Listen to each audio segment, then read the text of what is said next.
joints right here, man, that you play when you feeling down on your isn't right. Play this shit right here and resuscitate your pimpin' and get you right back on your mission, right? For you hoes, this that shit you play when you ain't feeling like super hoe today.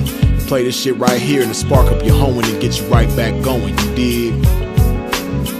Dig this. Pimps for real, don't mistake it for fashion. The turf that birthed my reputation for mashing was the track with active, attractive hoes. Professional goers that attract the dough. Like magnets to metal, never settle. We scorching them fag bitches pedal for them portions. My whores win it all. Not the ones on the sideline wishing but didn't ball in the guidelines. My bitches did it all. Down 7 below in the snow for dough. Over 120 in the sun for fun. They mash for hours, hooker baths, not showers. Bright and early, down and dirty for the cash and power. They gotta get the cash, the towers, and reach it all to a pimp. In my position, I'm all but exempt. These bras not wimps, I'm like them renegade bitches. BFFs with tricks but never getting paid riches. Grenade bitches, they dynamite, blowing up on the pimpin' and missing when the time is right. But when they life gets strife, they see pimpin' shining bright, but they action is life without. Bitch, one strike you out. Can't stop, won't stop. Poppin' pimpin', nigga, can't stop, won't stop. Smashing on these bitches, nigga, can't stop, won't stop. Poppin' pimpin', nigga, can't stop, won't stop. Smashing on these bitches, nigga, can't stop, won't stop. Poppin' pimpin', nigga, can't stop, won't stop. Smashing on these bitches, nigga, can't stop, won't stop. Poppin' pimpin', nigga, can't stop, won't stop. Smashing on these bitches, nigga. See, that's the difference, nigga. The pimpin' mashing for these riches, nigga. Nothing like you master magician, niggas. Smoking mirrors with your game, hella extras to reflect the opposite appearance of a lame. Bitches coming from y'all, I can't rock with those. Tender-footed and rooted in them doctor shows. Soft shoe rituals, minute residuals. Papers on life support, your loots and critical. Something I learned about when running my earned route and working with turnouts is murdering burnouts. Cause knocking one of you niggas for a scarred bitch, that's knocking one of you niggas for some garbage.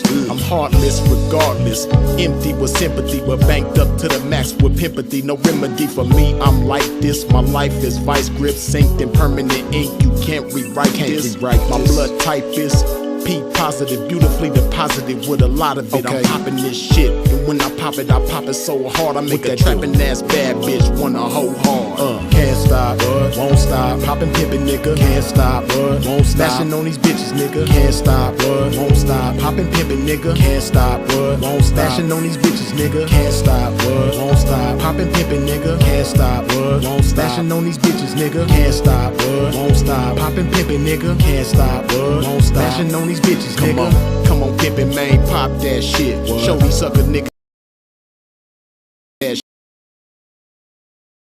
Let these hookers know if they wanna cop that shit. Treat the bag like it's hot, bitch, and drop that shit. Dig. And to you hoes, if you ever took a loss, bitch, show these bitches how to bounce back like a boss, bitch. Let them know that the best way to floss, bitch, is reach that paper to some pimpin' hoe and toss it. Can't stop, won't stop. Poppin' pimpin', nigga, can't stop, won't stop. Smashing on these bitches, nigga, can't stop, won't stop. Poppin' pimpin', nigga, can't stop, won't stop. Smashing on these bitches, nigga, can't stop, won't stop. Poppin' pimpin', nigga, can't stop, won't stop. Smashing on these bitches, nigga, can't stop, won't stop. Poppin' pimpin', nigga, can't stop, won't stop. Smashing on these bitches, nigga.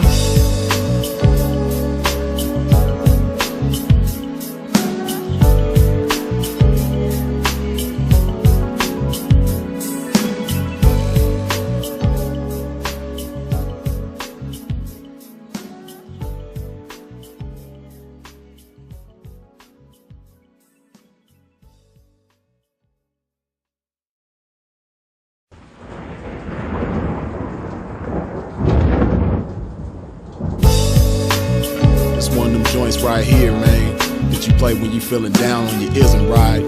Play this shit right here and resuscitate your pimpin' and get you right back on your mission, right?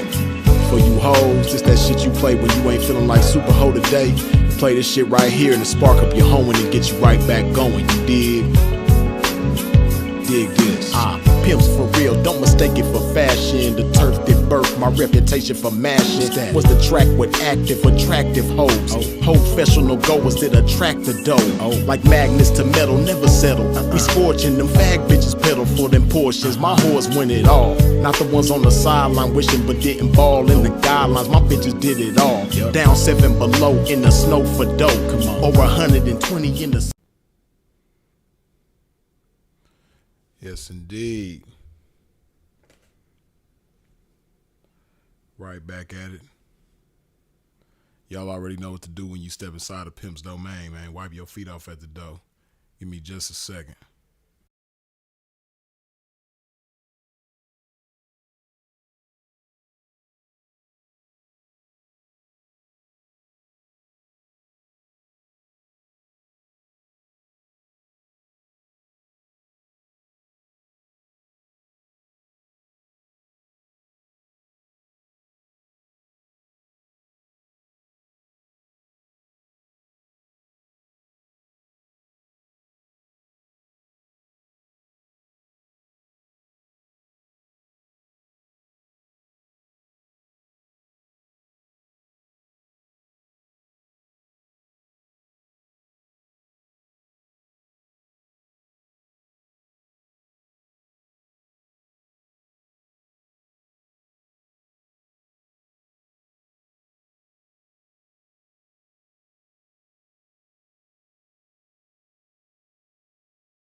Okay. Getting my shit right because I ain't at home right now. Pimp on the move. Appreciate y'all for tuning in and tapping in. Once again, y'all already know what to do when you step inside a pimp's domain. Wipe your feet off at the door. Hit that like button. Let me get my mic right quick.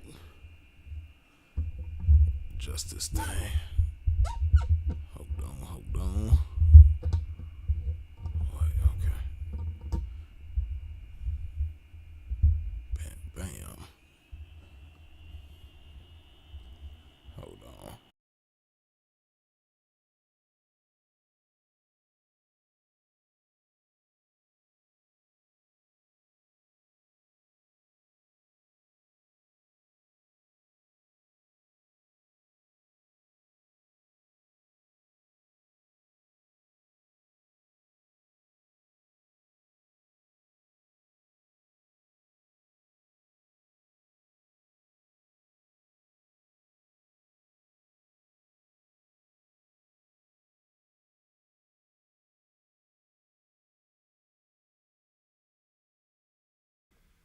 Okay. Think we good now.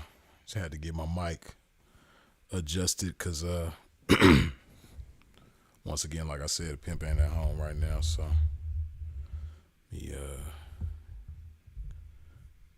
okay. Hold on. Me do. Think it'll be better like this. Bam. Okay. Okay. Y'all can still hear me good, right? Y'all let me know if y'all can still hear Pimp.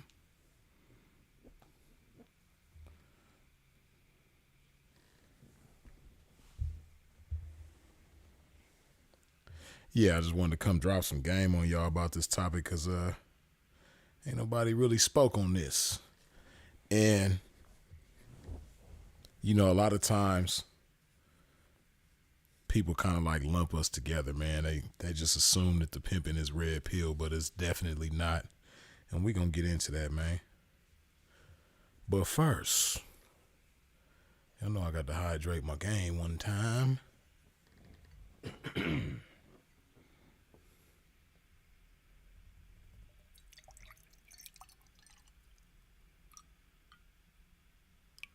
Some of this good old love in my body.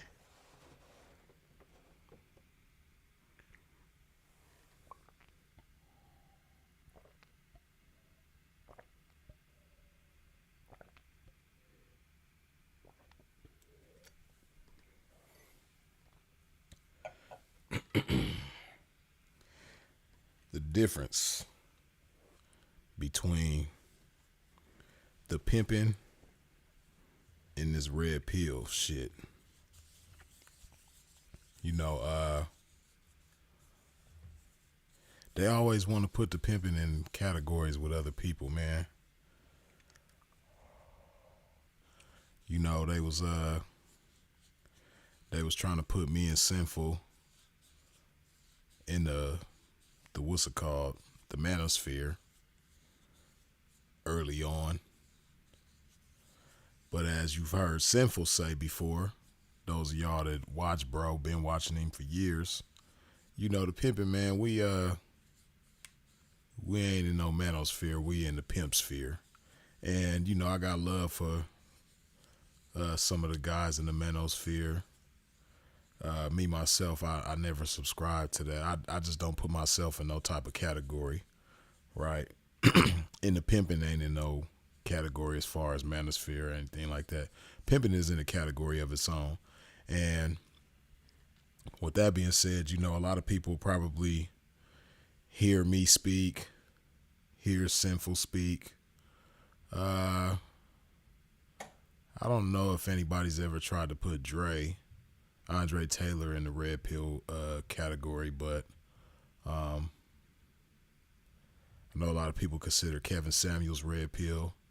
I don't know if Kev considered himself red pill, but I just had to make a clear statement. As Sinful to people say, give clarity and show charity, man. Separate game from lame. I had to separate game from lame and let it be known that there is a difference between the pimping and the red pill community. See, if you just, first of all, man, and this ain't no knock to nobody in the red pill community, but if you just think about the whole theory, the whole ideology, their whole doctrine, it's based on some shit from a movie. And me, myself, man, you know, I don't, this pimping man ain't based on nothing from a movie. You know, this stuff is based on real life. It's based on knowledge, understanding, wisdom, game. This pimping ain't based on no damn shit that was cool in a movie. And then if you think about what was supposed to be cool in the movie, it was cool for the movie and it was cool for that situation, but it's not really cool in all aspects of life. It's not really cool to live by as a man, right? Because the whole idea of red pill is that, you know, you accept the harsh realities of life and you accept things for what they are. And, you know, it's, I guess the opposite of red pill is blue pill, right? And see, the pimping ain't blue pill neither. Pimping ain't red pill, blue pill. The pimping is pea pill. And not too many people talk about the blue pill ideology, but I guess blue pill is like ignorance is bliss. You know, like if I got cancer, don't let me know I got cancer. If I have high blood pressure, don't let me know I have high blood pressure, and let me just keep eating this high sodium food and this shit that's going to make my blood pressure go through the roof. If I have diabetes, don't let me know I got diabetes. You know, just let me continue eating the way I want to eat, and if it's my time to go, it's my time to go. That is the blue pill theory, right? But the red pill theory is like, you know, let me know that I have cancer and I'll deal with it accordingly. But, you know, no matter how harsh the truth is, no matter how uncomfortable or painful the truth is, I want to know the truth, right? So the red pill theory, I guess, is based on truth. Harsh truths, though. Hold on a second. Let's see.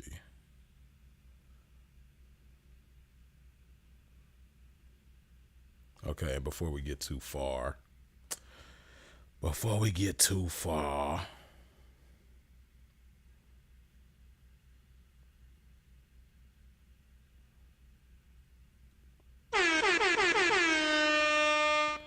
Bangkok Cinema, good looking with the $10 holla. Thank you for the consistency. I always got something nice to listen to while I truck. For sure, Bangkok Cinema. Glad you could appreciate the good game. You dig?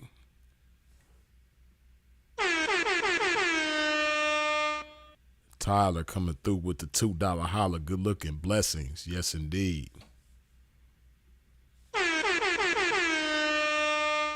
Sensational Sam coming through with the $100 holler. Being all about the Benjamins on this good Sunday morning. You dig? Blessings and grace to you, Freeze. Grateful for the game. Appreciate you, Sensational Sam. So,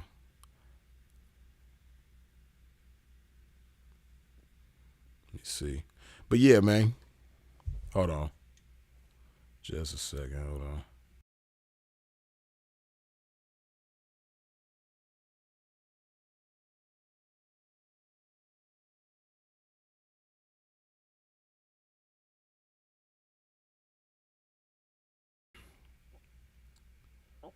Yeah, so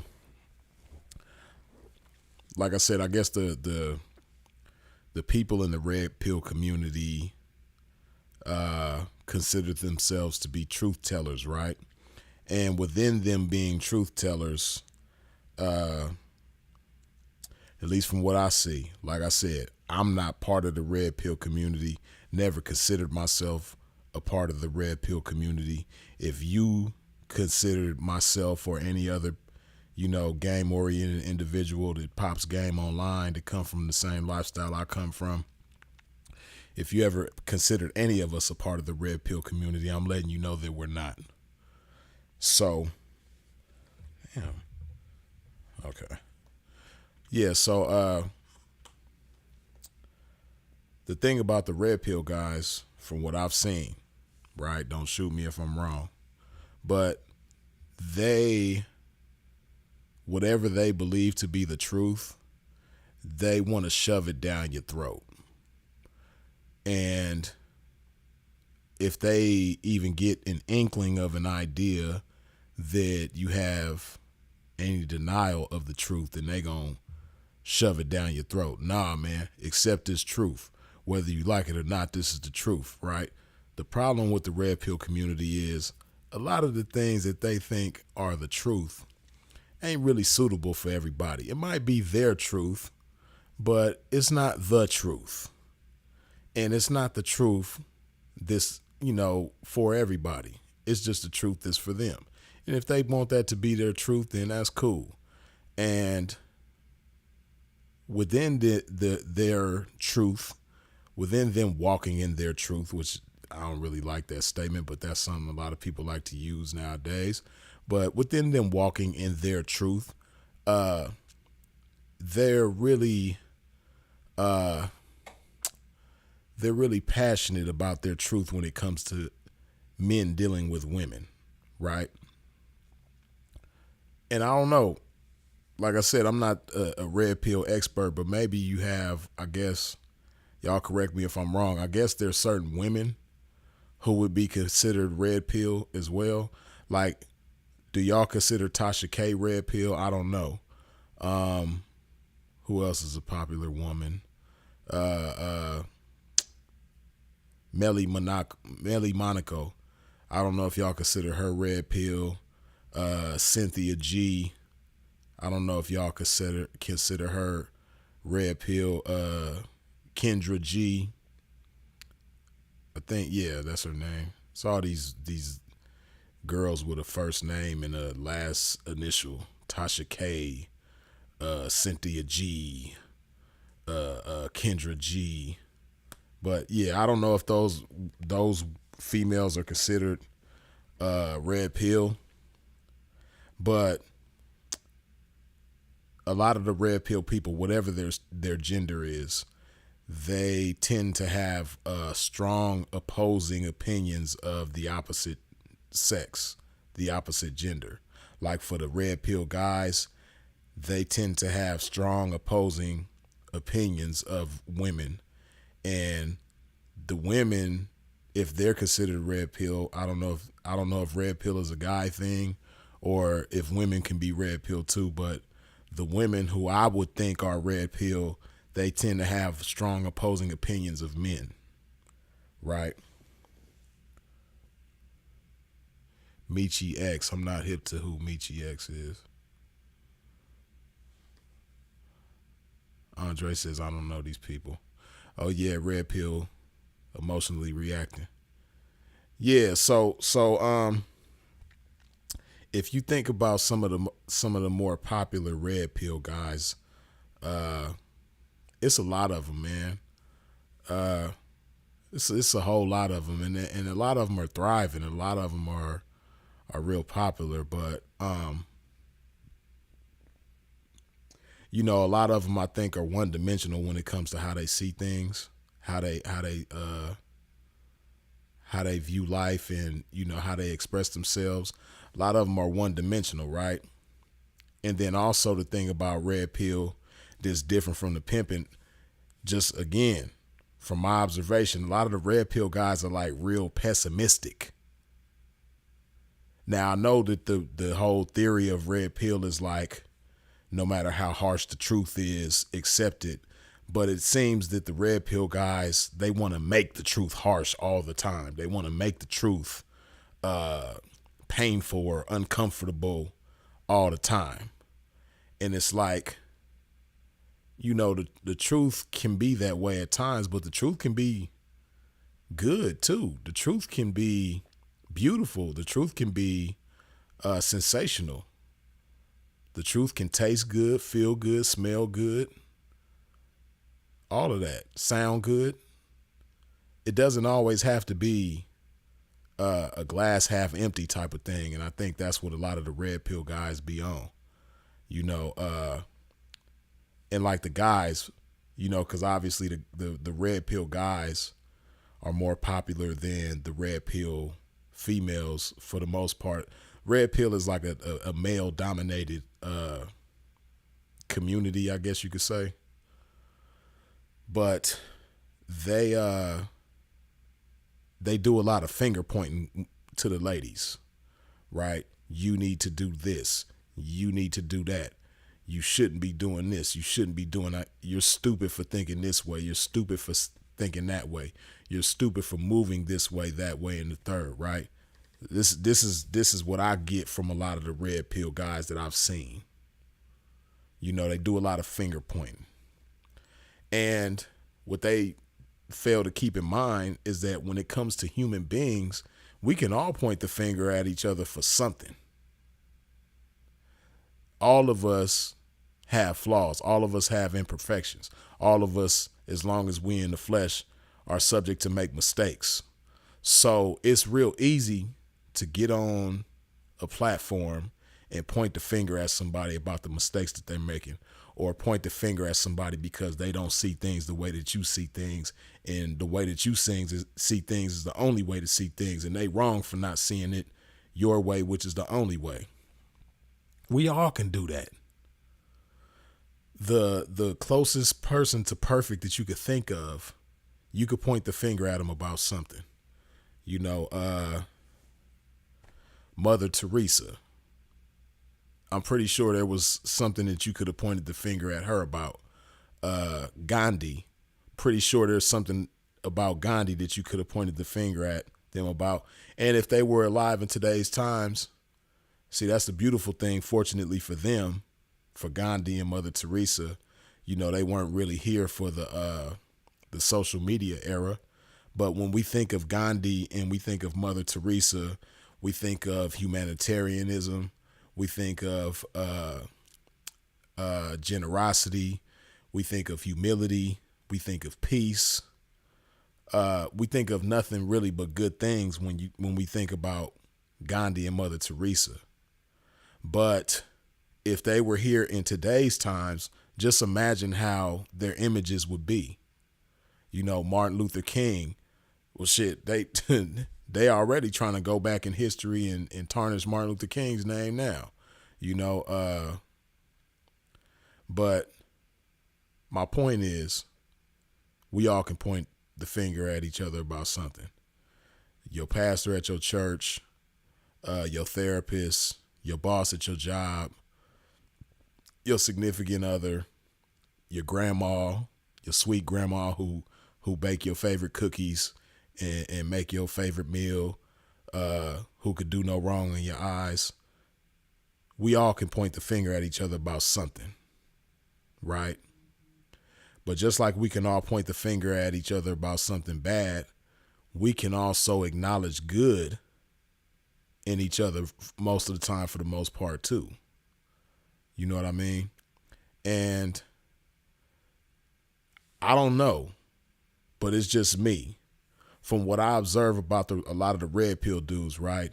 They don't really have a concern for cooperation. They don't really have a concern for unity. They don't have a concern for being appealing. You know, they a lot of times come off as like, you know, rough, abrasive. You know, they're not really smooth most of the time. And if they are smooth, it's like an ulterior motive that comes with the smoothness. You know, there's like it's like a seedy energy that comes with the smoothness if they are smooth. But a lot of them are rough. You know, a lot of them you could tell ain't never really had a girlfriend or never really been good with women. A lot of them you could tell needed a hug from some woman in their life when they was a kid, whether it's their mother, grandmother, somebody. You know, that's just me. That's the way I see things, right? But and a lot of time, like I said, a lot of people probably hear me speak and they hear Sinful speak and they probably assume that we're red pill, you know. And there are times when, you know, a pimp will point the finger at a female, you know. It's times where I've pointed the finger. It's times where Sinful's pointed the finger. But if you pay attention to Sinful and you pay attention to myself, we take our times to, you know, add value to women, give good game to women, you know, encourage women to be better, acknowledge good things about women, encourage the good things about women, you know, strengthen, you know, amplify the good in women. And this is something that, again, I like, it's just me. I don't really see the red pill guys really doing that. I don't see the red pill guys trying to identify the good in women and then amplify the good in women once they identify it. You know, Fresh and Trick, you know, when they have their panels of women on there, I don't really see any building. I don't really see them being constructive at all. I see a lot of destructive activity going on, destructive conversation, toxic conversation, toxic energy going on.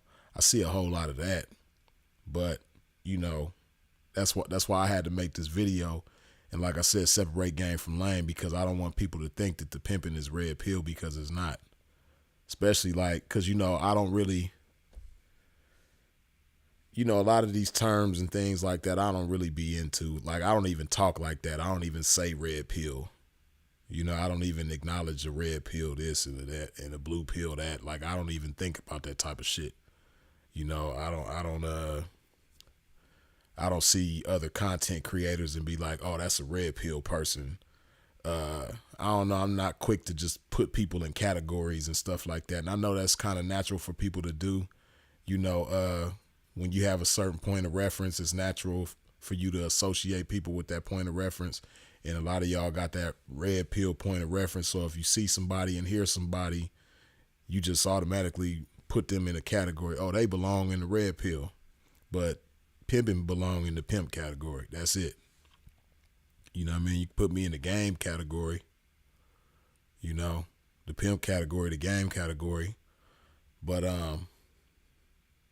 yeah, as far as the game go, you already know it's a very, very small category on this internet. It ain't really too many people that you're gonna hear on the internet talking like me. Talking about the things that I talk about, talking about the things that I talk about, the way that I talk about the things that I talk about, you ain't really gonna see too much of this on the internet, you know. And shout out to the very small, select few individuals that do something similar, that represent the same thing. You dig?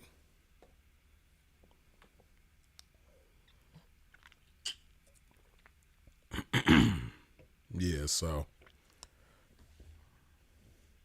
but yeah, man.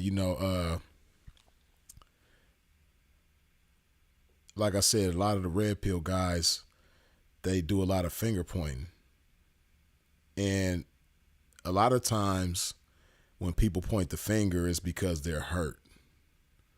It's because they're let down, disappointed. They might be depressed. They might be miserable. But if you pay attention, like people that are happy with themselves and with their life, people that are doing well, and I don't mean just doing well financially, but just doing well as far as like, enjoying life. Because just because somebody got money and they doing well financially doesn't mean they're enjoying life. You got people with money that's miserable. So I ain't talking about just money. But, people that are content with themselves, people that are happy, that have happiness in their life, consistent happiness. You don't really see people like that pointing the finger, right? If you just really pay attention.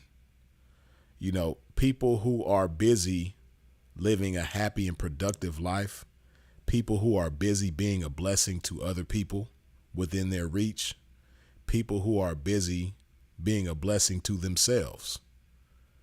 You don't even have that type of urge to point the finger at somebody about anything, right?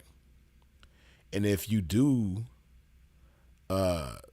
see something wrong with somebody, you want to do your best to be an asset to them. If you gonna take the time and energy to even acknowledge something that's wrong with somebody, because that's another thing too. Like a bunch of females who I don't want to be with, who I'm not interested in, who I'm not attracted to, who I can't really see any good in, who I can't see adding any value to me. I'm not going to spend a whole bunch of time and energy talking about them and pointing the finger at them. These broads ain't shit. These women that can't do this. These women can't do that. I might touch on it sometimes, but I'm not going to make that my whole platform. If you go through my videos, how many videos I got on my channel? Let me see. I got a little bit over 500 videos on this channel. If you go through the 500 videos on this channel, it's not a whole bunch of me bashing women that I don't like, or women that I think less than, or women that I call myself not being interested in. You're not going to see the majority of these 500 videos of me talking about that. But you have these other people, these red pill people, that if you go through their videos, and some of them got double and triple and quadruple the number of videos that I got. And the majority of those videos is like negativity. The majority of them videos is complaining, pessimism, glass half empty. That's what the majority of their content is about on various channels. People got hundreds and some of them thousands of videos of just negativity talking about women. And then you got some women that have nothing but negative things to say about men. And then they encouraging y'all to go overseas to get a woman, or go to a different country to get a woman, because the women in America is just trash, and the women in America is this, and the women in America is that. Like, just really think about that. Let me look that up, man. Hold on. Let's get to some game, man.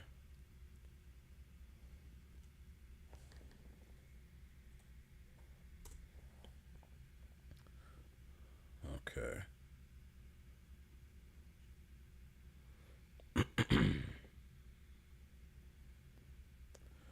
Uh, let's look up.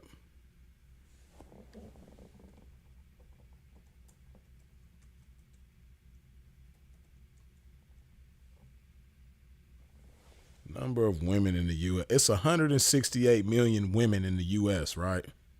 According to Google. Now let's see. Okay, so this is the population of women in America that the guys say are trash, right?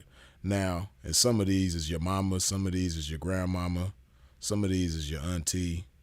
But you just saying all American women or women in America is trash. You got to go overseas or to another country to find a woman. Let's see if they tell me how many single women are in America. Hold on.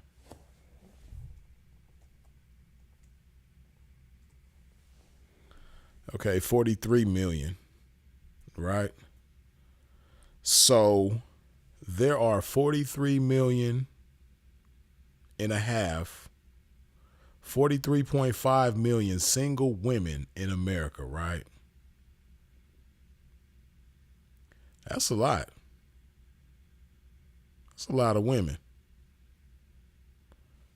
And if you listen to some of these red pill guys, they'll tell you that all 43 million and a half of these women, all this 43.5 million women are trash.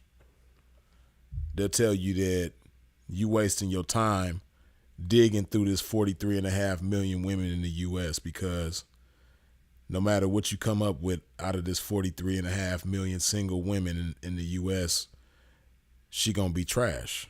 She ain't gonna be worth your time. She ain't gonna be worth getting involved with, right? So you better off going to a different country to find a woman because these 43.5 million women, I know it's only one of you. You're only one man. But man, if you go through as many of these women as you can, no matter where you could go to New York, you could go to LA, you can go to Montana, you can go to South Dakota, you can go to Kentucky, you can go to Iowa, you can go to Idaho, you can go to Louisiana, you can go to Colorado, New Mexico, you can go to Nebraska, you can go to Wyoming, you can go to Florida. No matter where you go, all of the women who make up these 43.5 million single women in your country are trash. So because they're trash, you got to go to another country, man, if you want to find a woman that's worth dealing with.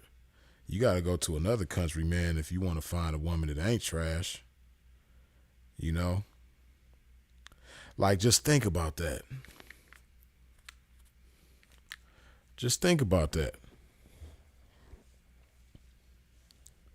What's the common denominator of all these trash women?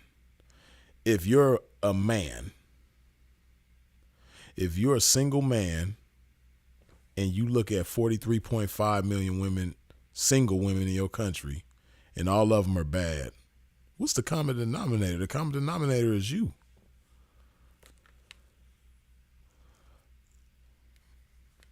You're the common denominator. So wherever you go, you're going to take yourself with you. So if you're the problem, if you take yourself to the Philippines, if you take yourself to Colombia, if you take yourself to the Dominican Republic, if you take yourself to Europe somewhere or anywhere else in Southeast Asia or Australia or the Caribbean, South America, Central America, if you take yourself to any of these places, guess what you taking with you? You. So if you are the problem, you taking yourself as a problem to all these other different places, right? And see, this is what you don't understand. This is what a lot of these guys, these passport bros, which I guess I would imagine the passport bros are part of the red pill community, if you really think about it, because the passport bros have, I guess, made up in their mind that the type of woman that they want is in another country, right? Because these 43.5 million women in their country are trash. So they got to go to another country, right? So I'm pretty sure that the passport bros wouldn't argue with me about being a part of the red pill community, right? So what these passport bros or these red pill guys that go to other countries are not thinking about is, while you think all the women in your country are trash, what about when you go to these other countries? You don't think these women are gonna think you trash? Like, take your trash ass back to America. We don't want you over here. Philippine women looking at you like, here go this trash, but this trash got some money. He come from a country that's a superpower. You know, we in a third world country, man. So even though he trash, you know, we gonna play on his ass and manipulate his ass. Same thing in Colombia, same thing in Thailand. You know, all these different countries that these guys be going to, Dominican Republic. You know, they looking at you as marks. You ain't nothing but a mark when you go over there.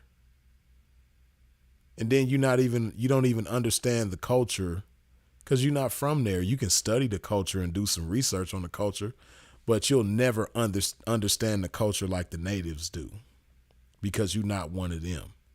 So you go into a foreign land that lives by a foreign culture that you don't really know anything about, and you think you finna find your dream girl because these 43.5 million women where you come from is trash. These single women, mind you. This is 43.5 million single women in your country, the United States of America. They trash. So you got to go to this country again where you don't know, you don't really understand. You probably don't even speak the language over there. You don't understand the culture. You know, you don't understand the society that they come from and that they live in. You know, some of these guys be going to countries that are like communist countries. And here it is, you in a communist country, but you have a capitalist mindset because you come from a capitalist country. You know, that's just one example of the many differences in whatever country you go to. So, like I say all that to say, while you looking at the women in your country like they trash, these other countries might be looking at you like you trash. And they only see you as a mark. They see you as an opportunity to come up, to capitalize, to take advantage of. Why you think you keep on seeing these passport bros coming up unalived? Because they going out there thinking it's going to be sweet. And they end up sorely mistaken. You know? See, the pimpin', on the other hand, while these guys is taking themselves with them everywhere they go, which is a problem, the pimpin', we taking ourselves everywhere we go too. But guess what we are as opposed to a problem? We some game. And what I tell y'all, the game is what? The solution to everything. The solution to everything is game. In the pimping, we gonna take the game with us wherever we go. You know what I mean? Sinful the P told you to take the game with you. I told you to take the game with you. And here I am again telling you take the game with you. That's what the pimping do. We take the game with us everywhere we go. So we not taking a problem. We not carrying cancer with us around the world, thinking that we gonna be good wherever we go. Nah, pimping gonna take the game with him wherever he go. You dig? So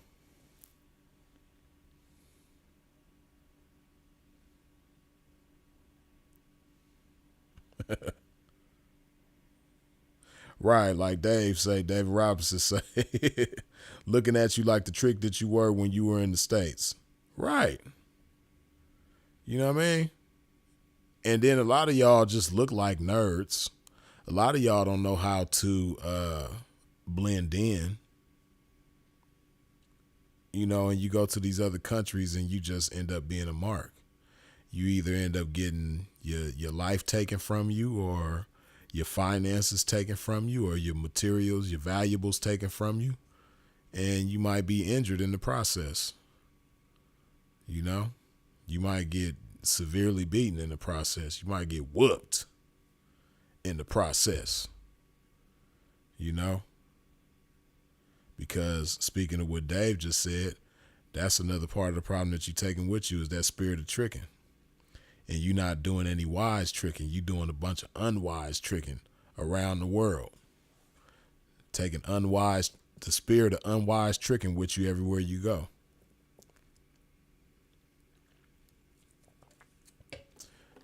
But yeah, man, the pimping on the other hand, man, we the game.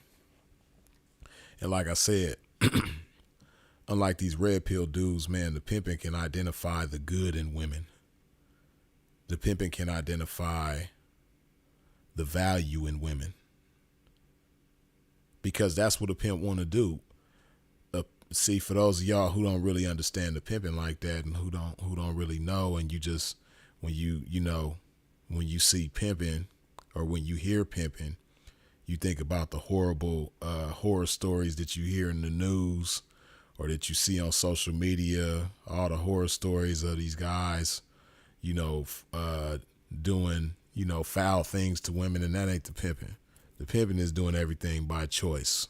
The pimping is about cooperation, not intimidation. Pimping is about cooperation. Pimping is about, incentive motivation as opposed to fear motivation, right? So everything that's done with the pimping is done by choice, not by force, right? So with that being the case, the pimping want to identify the good in you. Yeah, we might want to identify the flaws too, the imperfections and things like that. And, once we identify the good, our whole focus from that point is to amplify the good, to enhance the good, focus on the good, and get you to a point where you're utilizing the good to your advantage. You utilizing the good to do great things, not just for yourself, but for your loved ones and everyone that you're involved with, everyone within your reach.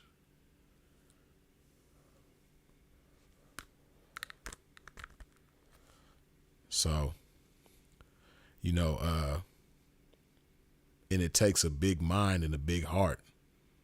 Like Andre Taylor loves to tell y'all, bring your whole mind. Yeah, man, in order to be some pimping, you got to bring your whole mind. And a lot of those red pill guys, they're not bringing their whole mind to anything. They bring in a portion of their mind. And that portion of their mind that they're bringing is the portion that they tell themselves, all 43 million of these single women in America are trash. That's the portion of their mind that they bringing. They not bringing the portion of the mind that tells themselves, like, yeah, it's 43.5 million single women in my country. Of course, obviously, a lot of these women aren't going to be for me. But among 43.5 million women in my country, surely there has to be one available to me that is for me. Out of 43.5 million women, I surely can find one that I can be with, that I can establish trust with, that I can establish respect with, that I can establish understanding with, that I can establish loyalty with. Surely among these 43.5 million women, I can find one that believes what I believe, that values what I value, that appreciates what I appreciate. Surely among these 43.5 million women, I could find somebody like that. But, and this is the thing about the red pill too, right? If you really just break it down, it's really the spirit of tricking in it. And that's why, like, I ain't see that. This why I got to do this video, right? That's why I had to do this, because you got some of them red pill dudes that try to blur the lines, right? You got some of those red pill dudes that try to act like pimps and try to talk like pimps and try to say that they learn from pimps, or, or try to act like they done some pimping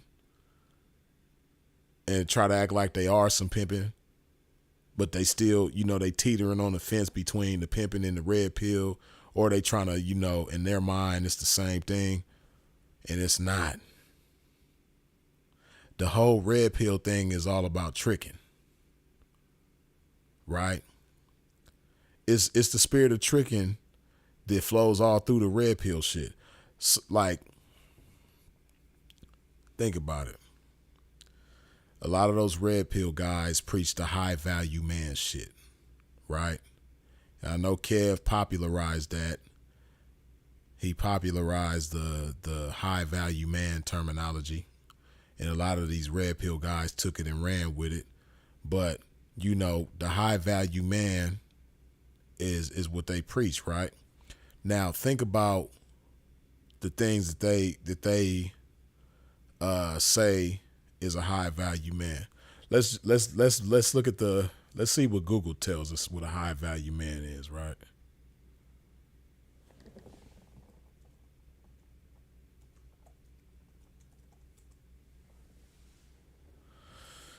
Okay. A high value man is emotionally mature. He communicates honestly and openly with you and expects the same from you. He does not lie. Who in the heck wrote this shit? He does not lie, cheat, or betray you. There is no space for ghosting or mixed signals. He is consistent and reliable. He tells you what he wants and needs and respects what you want and need. Who wrote this high value? Who wrote this shit?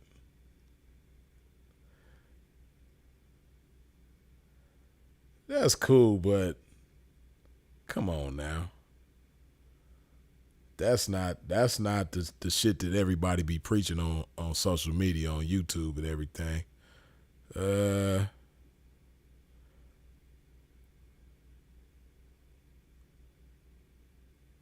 me see what Reddit says.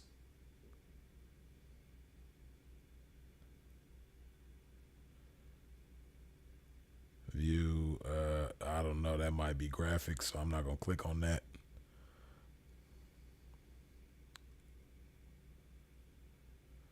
Okay. A high value man is something like a man that is widely and deeply desirable. They will be attractive, wealthy, charming, engaging, proactive, honest, loyal, etc. They are a person that comes close to embodying the very best stereotype of what a man can be and what a person who is attracted to men might hope for in their deepest fantasy. But equally, it's a bit of a gross term, as it fundamentally is objectifying a man into a series of ticks on a list. So, see that's a little bit closer to what people be saying a high value man is, but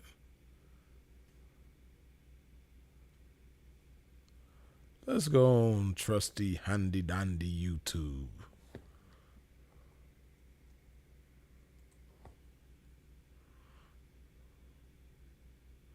Let's see what YouTube tells us. Definition.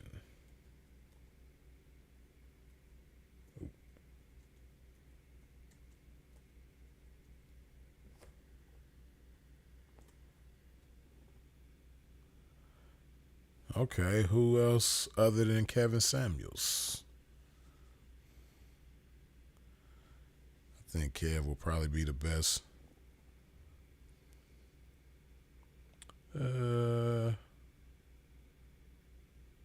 Let's see what Kev talking about.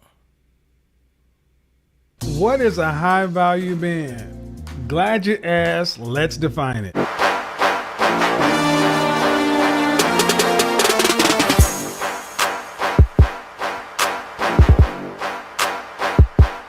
Welcome back. For those of you who don't know, my name is Kevin Samuels. I'm a professional men's and corporate image consultant. My job is to make sure my clients look good, smell great, and are the best version of themselves each and every day. But who are we kidding? The reason you're here right now is because the term high value man seems to be everywhere. Full disclosure, I didn't create the term, guys. High value man has been with us for a long time. I have just put my own unique spin on it and kind of popularized it, and it has kind of gone viral. But here's the thing. So many people are talking about high value this, high value that. And many times they're actually talking about me and saying as though, well, Kevin said this or Kevin said that. And many people are getting it 100% wrong. So in an attempt to make sense of all this. Okay, so this is interesting because I like what Kev said, which I kind of already thought. I kind of already thought that most of these red pill guys' definition of what a high value man is versus what Kev's definition of a high value man is kind of different. And Kev just confirmed it. He just said that he popularized the term, but a lot of people are saying what a high value man is and they're getting it wrong. So we gonna see what Kev's definition of a high value man is, and then we gonna see what, like, we gonna try to find another popular red pill guy and see what their definition of a high value man is. But let's see. I want to give you guys the simple 6 basic principles that I define as being high value. Now, again, you don't have to agree with what I'm saying, but this is what I'm talking about when I'm saying a high value man. So your mileage may vary, your opinion is your opinion, but when I'm talking about it, this is what I'm talking about. So let's get it started. First of all, let's go over some basic definitions. High, great, greater than normal in quantity, size, or intensity. Value, the regard of something held to deserve, the importance, worth, or usefulness of something. And man, an adult human male. So when you put all that together, what do you have? An adult human male that's greater than normal importance or usefulness to what?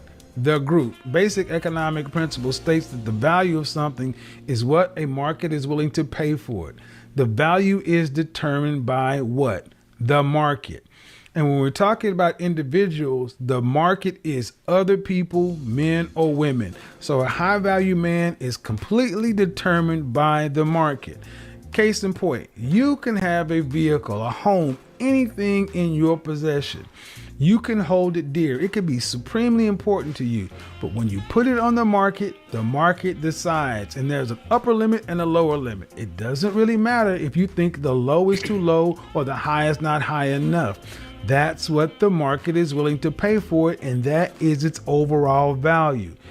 That has been with us forever. So when we start talking about that, we're dealing with people. It really throws people off because it seems so cold, so calculated. But like it or not, that's the way the world is. So let's get into this whole high value man thing. Number one, in order to be a high value man, it starts with money. Again, like it or not, I didn't put the 6-figure thing out there. It's been with us since the mid 80s, and like it or not, that's where this whole thing starts. You can't be high value and homeless, so you have to make a certain amount of money, and the line is roughly at $10,000 a month adjusted for Atlanta dollars. I just got to put my 2 cents in. I'm going to let Kev continue breaking it down. But I got to disagree with him, you know what I mean? Because I'll get into what my definition of a high value man is, I guess, in a minute. But he said you can't be a high value man and homeless.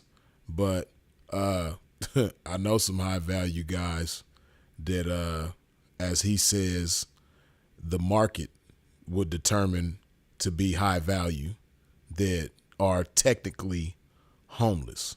But I'll get into that in a minute. Let's continue, though. Then you got to keep in mind that I'm from the game, though, and Kev is speaking from a Squares perspective. But let's continue. San Francisco, LA, New York City, where the cost of living is higher than 100%, you need to adjust it. So $10,000 a month gets the starting point off for high value. Don't shoot the messenger. I'm just giving you what the world gave me. Number two, that money needs to be made over a length of time, i.e. performance. And that's roughly about 5 years. And about the 3-year mark, you're kind of starting to scratch the surface. Why does it need to be 5 years? Well, because, guys, it's a matter of consistency and stability. Look in the NFL, the NBA, anybody can have a great season But having a great season does not automatically mean you're going to the Hall of Fame. They want to see consistent numbers over a period of time. You know how this works, just like I do in business. You can't be a one-hit wonder or have up here and down there. Consistency, performance over a length of time. That's why that 5-year mark is so important. Like I said, around 3 years, you're starting to scratch the surface, but at 5 years, people can pretty much count on you to say, this person understands and knows how to get it done. Number 3 is group acceptance. Like it or not, guys, high value men is like a fraternity. It's like a club, a secret society. And high value men know other high value men. They welcome them into the group. They know what it takes to be there. They know what it takes to get in there. And high value men, group acceptance is supremely important. Guys, secret societies, fraternities, organizations have always been with us. And you know how this just works in just general interaction.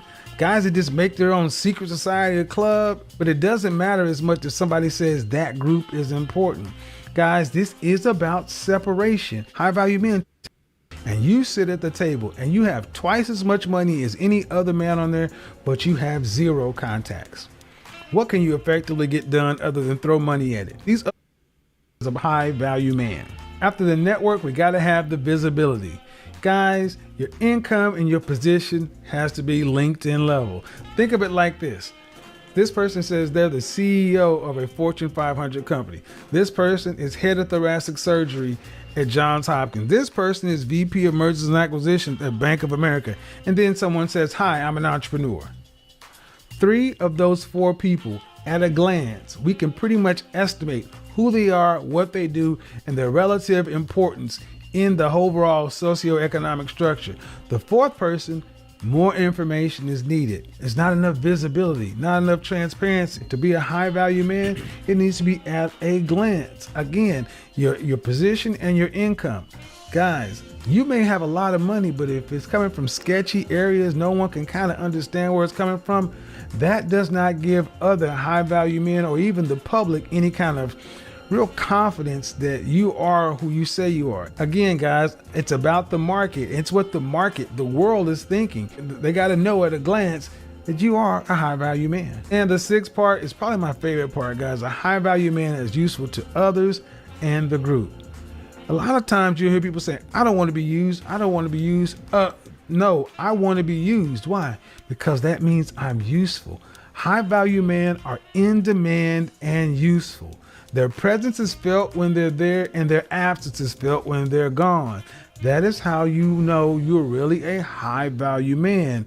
How you can move things, your ability to influence things. And that is your relative usefulness. In economics, it's called utilals. How useful are you to the group? Again, there's no high value homeless, neither are there any high value loners. If you have all these resources, all this stuff, but it's all hoarded for your own selfish ends and no one can benefit from your money, your network, or anything you have, how valuable are you to the group, to the world, to other people? That's what this comes down to. High value men are in demand and useful to other people. As I said at the beginning, high value is all the rage, all the buzz right now. I didn't make it, but I want to clarify what I mean when I'm talking about it.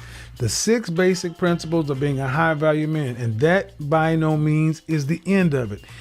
Each individual person, after that 6 basic things there, they maybe put other things on top of it. They may have religious concerns, personal motivations, but those 6 core things need to be there.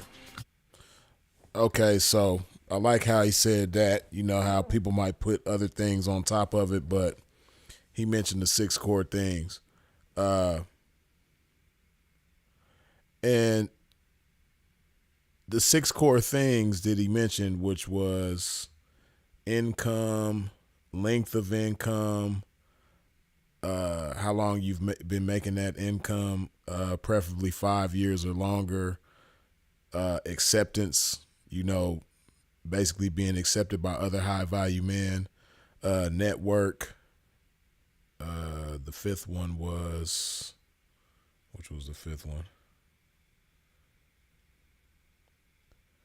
Oh, visibility. Visibility, like basically, you know, being able to be seen as a high value man at glance, like, you know, your profession in particular he spoke on, when you say what your profession is, it automatically, I guess, categorizes you as a high value man, and then utility, your usefulness to people around you. This is cool, but the thing about most of this definition of a high value man,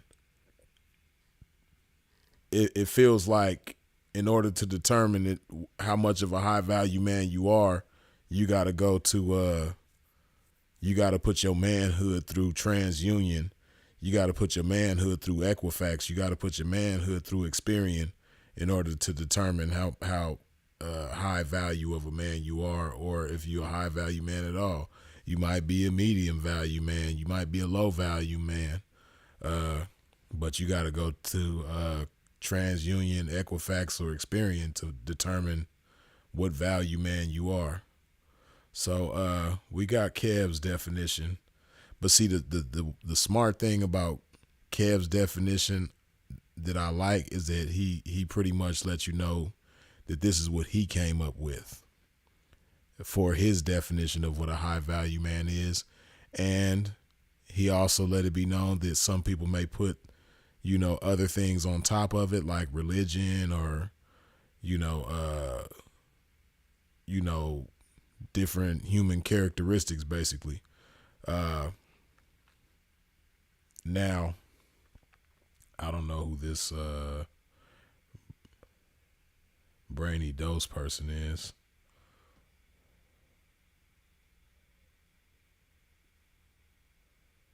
Okay, this will be interesting to see. Even though I don't see Pat Bet David as a high value man. I mean a red pill guy. But let's see what he says as a high value man. A big part of the conversation that happens in the manosphere and the red pill movement is the concept of a high value man. And you're referenced all the time. People say Patrick Bet David is a high value man. What does that mean to you? To you, you've been very successful in business. What qualities make a high value man?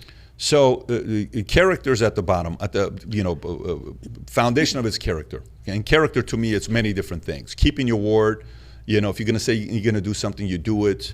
Being consistent, being respectful. I like how Pat Bet Davis started off. He put at the core of it, at the bottom of it, is character. The foundation basically is what he's letting you know. You notice how he starts off his definition of a high value man with something totally different than what Kevin Samuel started it off with. Kevin Samuel started it off with finance, income. Pat Bet David started it off with character. But let's continue. Showing up, leading in any situation you can, being willing to do the work, constantly working on yourself. Character says a lot about an individual. You could have no hard skills, none at all. You could have no degree, but if you got a strong character, we're going to be all right. Kai, when he came to us, he didn't have a degree. He was an 18, 19-year-old kid that flew out from Norway for a job interview. And I'm telling Mario, what's this guy doing? Flying out from Norway. Yeah. Do you know how many times I've had a 45-minute FaceTime with his mom or his dad from Norway? They'll call me and we'll be on the phone together talking. His mom and dad were in town the other day and we had dinner. I took him out to Casa D'Angelo. And they have 5 kids, of which 4 of them are doctors or going to be doctors, and one of them is Kai, okay? Mm-hmm. When you talk to Kai, you sense values and principles and strong character. I don't need to meet the parents to know who the parents are. Just by meeting Kai, I know who the parents are. When you meet the mom and dad who've been married together for 31, 32, 33 years, he's a chiropractor, she's a teacher, they live in Norway, she was from America, they met, they got married, they got 5 beautiful kids. That part allows me to trust the individual and forgive them more because they are coming from a very strong character. Mm-hmm. That's a part of being a strong man. The other part is you got to be an earner. You can't rely on the government. You can't rely on your parents. You can't rely on anybody to take care of you. You got to pay your bills. You got to make your money. You got to pay your taxes. You got to be a net positive to society where you're contributing to society. People around you have to feel like they're protected if you're there. So if you pay attention, I kind of like, I can't even front, Kev was my guy. I fuck with Kev. But I like Pat Bet Davis' definition of what a high value man is, because notice when he spoke about being, self-sufficient financially, he didn't put a number on it. He just basically said you got to be able to take care of yourself financially. You can't have your hand out. You can't be dependent on other people. You got to be able to rely on yourself financially. But he didn't put a number on it, which I agree with that. But let's continue.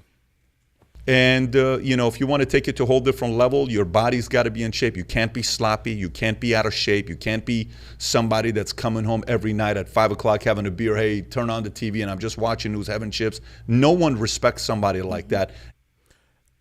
You dig. I like what he said, because, there's people with money like that. There's people with a whole bunch of money. There's people who, let's go back to what Kev was saying. He spoke about, income and length of time with that income. There's out of shape, lazy people like that. The people that are physically lazy, that, like he said, drinking beer, eating bad, out of shape physically, right? Who don't look good. There's people like that who are accepted by other high value men. There's people like that who are who have a good network. There are people like that who are visibly successful, right? And there's people like that who fit the utility category of, being useful to the people around them.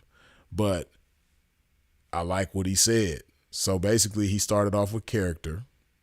Your character got to be intact. Basically, you got to be a doer. You got to be willing to put the work in. You got to be an asset to the people around you. Money. He spoke about, being independent financially and not having your hand out, not having to depend on people financially, being able to handle yourself and take care of yourself financially. And then he went to looking good, taking care of yourself physically, and, having a certain look about yourself. Let's see what he continues to say about that. I mean, we can have respect for anybody, but nobody looks at somebody like that saying, oh my God, you're such an impactful, person to society. We broke it down about 6 weeks ago. I'm writing this new business book with Penguin, and we created a system on how we look at leaders, people who are leaders. We got three different types of citizens in any society. One is the lowest level, which is bad citizen. A bad citizen, we all know what they do. They don't pay their bills. They don't take care of their family. They don't take care of their kids. They don't do their stuff. So that's a bad citizen. You can define them very easily. Then you have the good citizen. Good citizen has a strong character and they have some kind of a hard skill. Mm-hmm. Hard skill is what? You're a plumber. Hard skill is you know how to code. You know how to edit. You know how to cut. You know how to shoot. You know how to do certain things. You got a hard skill. Then the impactful person in a society is a person that's got soft skills. What does soft skills mean? I can give a tough message to you in a proper way while you receive it, where somebody else will give that same message and offend you. Mm-hmm. A person. That's cold. I got to play that back. I like the way he broke that down. Soft skills. Impactful person in a society is a person that's got soft skills. What does soft skills mean? I can give a tough message to you in a proper way while you receive it, where somebody else will give that same message and offend you. Listen to what he said. People who have soft skills. This is what I want you. This right here is so crucial, because that is the one thing that the majority of these red pill guys that you see are bankrupt in. They have a lack thereof, and that is soft skills. Listen to what he said. You know what I mean?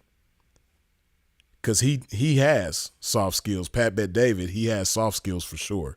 He can deliver a certain message to you and you'll be able to receive it.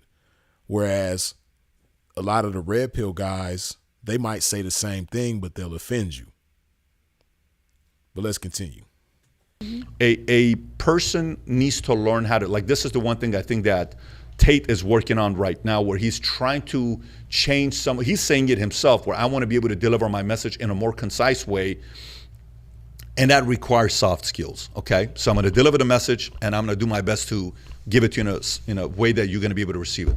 And last but not least is, in life you're gonna have many events that is gonna cause a paradigm shift.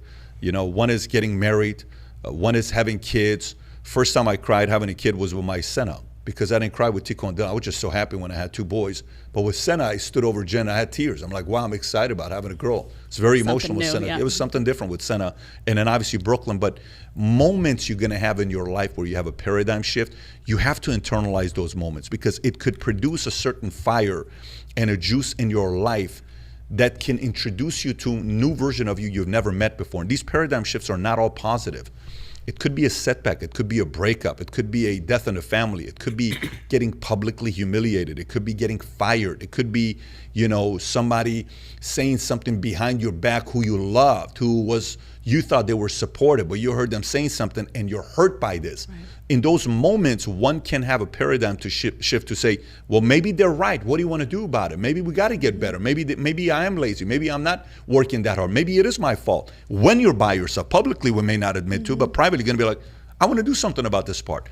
In those moments, if you don't use those unique moments, because they don't come too often, if you don't use those unique moments to really tap into the emotion and do something big with your life, it's a lost opportunity. So Tate, to me, I feel he's had a lot of those publicly humiliating moments or heartbreaks, and he's used that to put it here, and then he's won. So I would say that's what I would call a net positive as a man. Okay, so he was speaking to Tate, right? As in Andrew Tate. Let's see who I would like to see if Andrew Tate has a definition of a high value man. But let's see who else has a definition.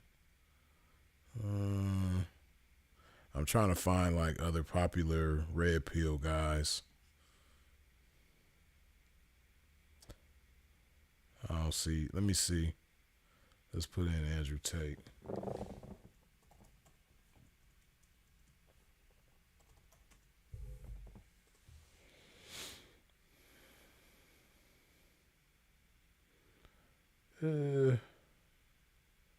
Okay.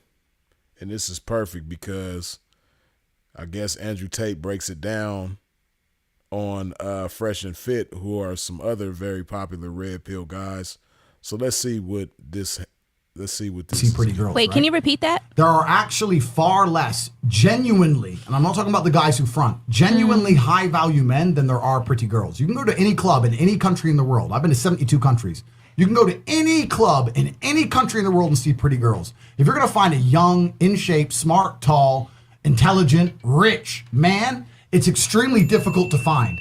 And that man has options. He has more options than a beautiful girl. And I'll tell you something, what a high value man respects. When he meets a girl that's genuinely ride or die, as in, I'm with this man, I like this man loves me, I love him.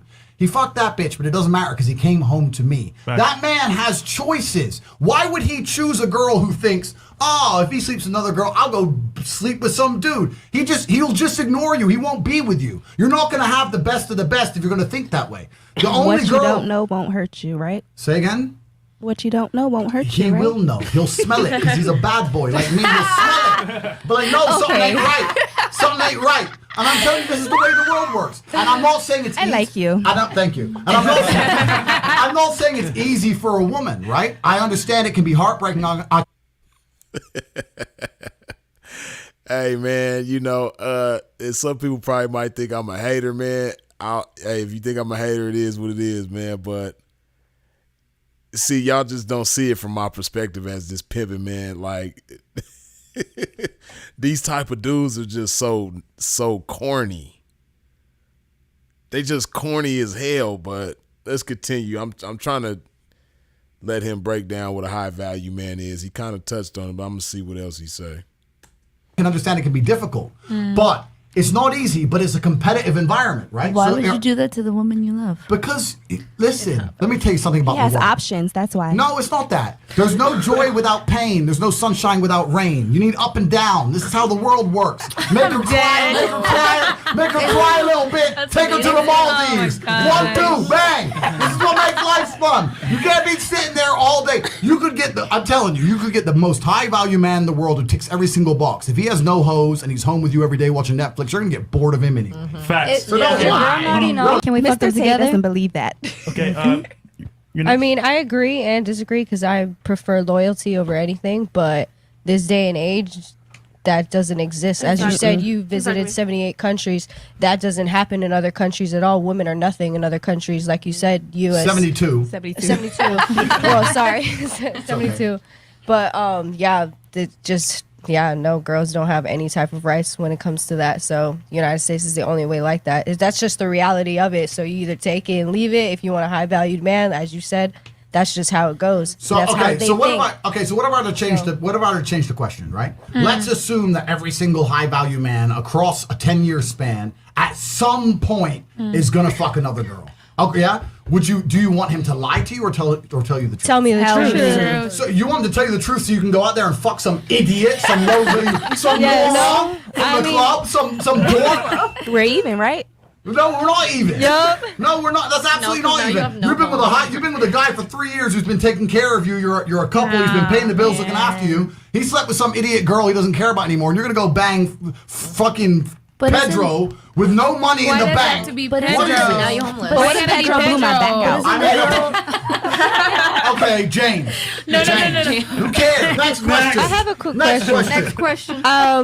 For the men, what do you guys consider a high valued man? Is it looks, is it money, or is it both? Or I mean, what's your opinion on that? I'm just curious on what you guys as a man thinks a high value man is. You want to go first, CEO, or me? You can go first. You know what I truly think a high value man is? A high value man is doing something which it's a few things, right? So there's the obvious evolutionary triggers.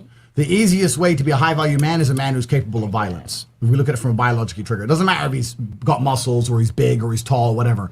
Women understand from a biological perspective, they like a man who can fight. Yeah. It doesn't matter if your man had money, a Ferrari, everything, but if you knew for a fact, if any dude stepped to him, he'd get sparked, you wouldn't want him, right? So that's the first thing. Yeah, you need a man who could fight. But really, truly, to answer your question, I think the true value of the true marker of a high value man is a man who could say no to pussy. And I mean this on a genuine level. Here's the problem. Here's the problem you girls don't understand. All the lower level dudes, you say, I don't want a high value man who cheats, da-da-da. If you got a lower value guy, He'll cheat up with anybody. he'll fuck anything. Period. He has no choice. If you get a high value guy, at least he has the option to say no to something.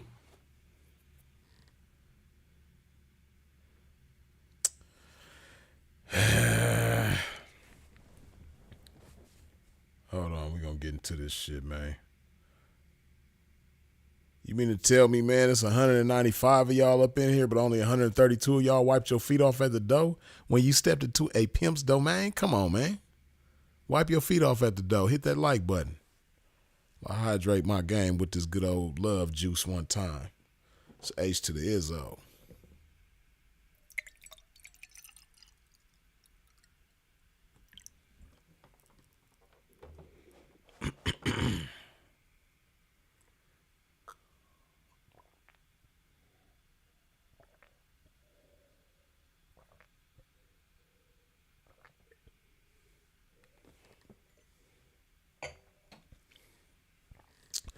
Okay, so we got a few definitions of a high value man from some very influential and popular men who create content. We got Kev's definition first, which Kev's definition of a high value man consisted of 6 different categories: 6-figure income, length of time, making that 6-figure income specifically 5 years or better, acceptance by other high value men, network, visibility, meaning how visible your success is, how people should be able to see that you're a high value man at a glance by your profession or your status, and then utility, your usefulness to the group of people around you. So that was Kev's definition. Then we went to Pat Bet David. Pat Bet David started with character, and character was the basis of what a high value man is. Then he spoke about money, but he didn't specify a certain level of income or a certain number in terms of income. He just basically said that you had to be self-sufficient. You had to be able to take care of, be responsible basically when it comes to money. Not have your hand out, not depending on others, being able to stand on your own too financially. And then he mentioned as a leader, having soft skills. And there was something else that he mentioned towards the end. I can't remember. I'm having a brain fart right now. But then we just last heard Andrew Tate, which I didn't really think about until now, but I guess Andrew Tate will be kind of seen as like the grand wizard of the red pill community. Somebody could correct me if I'm wrong, but it seems like Andrew Tate is kind of like the guy that everybody looks to as the the top tier dude when it comes to red pill guys. But Andrew Tate's definition was kind of simple, but he said somebody that can fight and somebody who can say no to the box, to a woman's vaginal region.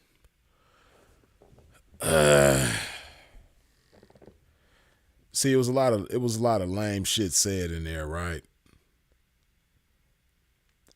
But see, what's not being, see, the problem with like an Andrew Tate's take on what a high value man is, and I don't know if that was like his real definition or if he was just throwing something out there based on how he was feeling at the time. He was feeling himself. He around a bunch of women that he think is digging him or whatever, so he just wanted to say something fly that he thought was fly but wasn't really that fly. Obviously, I'm pretty sure most of y'all would think that there's a lot more to being a high value man than that. But this is the thing. What a lot of these red pill guys ain't gonna admit and what they not gonna tell you is a fact. In their mind, a high value man is a high value trick. Now Andrew Tate, he said that, one thing that makes a high value man is their ability to say no to the box. But when they do want some box, they're using trick tactics to get it. Even if it may not be as transactional as like dealing with a hoe, like exchanging money for services or pleasure. It may not be tricking in that aspect. Sometimes it can be, but when you use your financial status, when you use luxuries, when you use materials in order to, and that's the basis of your tools to get women, it's really the spirit of tricking in that. Now, just because you got fly things, just because you got money doesn't mean, because, the pimping, the majority of us have fly things, the cars, the jewelry, the designer clothes, the house, all that, the pimping come with that too. But the pimping is his mouthpiece is his best tool. What he got coming out of his mouth is the best jewelry, as Sinful the P would say. What he got coming out of his mouth is his weapon of choice. You know, because the pimping, we can knock somebody over the phone without them being able to see us or know anything about us. But the shit that we got coming out of our mouth is so eloquent and fluent, as Sinful to P would say. Yeah, we'll knock somebody off of that, right? But with a lot of these high value dudes, these red pill guys, you know, if you just pay attention to them, it's a lot of trick tactics going on. And if you pay attention to them, like if you strip all of that away, see, this is the difference between the red pill and the pimping, right? If you strip away the status, the popularity, let's say you got a red pill guy over here on this side, on the left side, and you have the pimping on the right side. If you take both of these individuals and you strip away the popularity, the notoriety, if you strip away the materials, if you strip away the finances, and you just have these two individuals at their core, the pimping is still gonna have his way. The red pill guy, he gonna be at a loss because he uses all of those things as the anchor to get what he wants. The pimping, on the other hand, we use our mouth. You know, how many times for the pimping that's in here watching, or, you know, the ladies in the game that might be watching, how many times have you seen a pimp on his ass? That's why I disagree with Kev when he said you can't be a high value man and homeless. That's not necessarily true, because again, like I said, how many times have we seen the pimping on his ass get in the female's ear, say the right shit to get her down with him, and she might be on her ass too. She might not have nothing going on too. But the pimping on his ass, he get in his girl's ear, convince her to be down with him, and he's guiding and lacing her with game, and it just turns the whole situation around. And in a matter of weeks, now they got big car, big house, jewelry, you know, money put up. It don't take long. That's just the game. So that's the difference in the pimping versus the red pill. You know, those guys, if they on their ass, they gonna go do something else. You know what I mean? They're not gonna be able to utilize the woman and amplify the good in the woman. See, that's what the pimping would do. You know, again, back to the pimping being on his ass, and he might knock a female that's on her ass. The pimping can still recognize value in her and amplify that value in her. Okay, she got a sexy walk.